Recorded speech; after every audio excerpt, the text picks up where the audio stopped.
yesterday behind him. Might say he was born again. Might say he found a key for every door. When he first came to the mountains, his life was far away, on the road, hanging by a song. Left yesterday behind him. Might say he was born again. Might say he found a key for every door. In the Colorado Rocky Mountain High, I've seen it rain and fire in the sky. Shadows from the starlight are softer than a lullaby.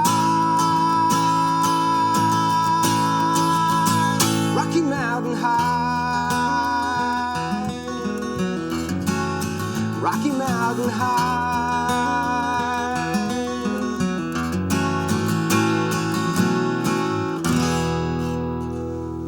So that's a little bit of Rocky Mountain High.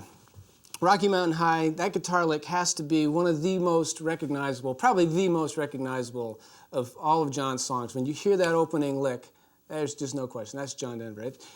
I think really is one of the defining tunes of that era, really. Much like the songs by America or James Taylor, even the songs by the rock group Lynyrd Skynyrd. You hear certain songs and you're just taken back to that period in time. And when I hear that opening lick,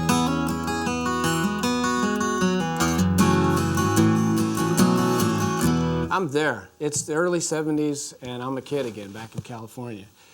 So let's take a look at this song. On this one, John used a flat pick instead of his fingers.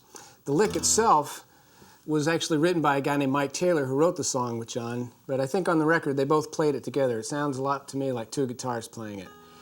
Now, an interesting story, when I started working with John, at that time he didn't like rehearsing a whole lot, so I met John in a hotel room in Detroit the night before our first concert, and we went through some songs with John and the piano player and I for about an hour, at which point John was getting tired and he said, you know, how about we call it a night? And he looked at me and the last thing before we left the room, he said, you know Rocky Mountain High, don't you? And I said, oh, of course, everybody knows Rocky Mountain High.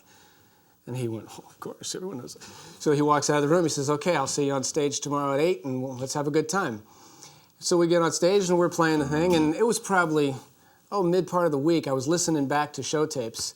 And I realized I was playing one little thing in the lick incorrectly my entire life until I was able to sit down and just isolate John's guitar. And I thought, okay, I didn't really know the lick. He was right.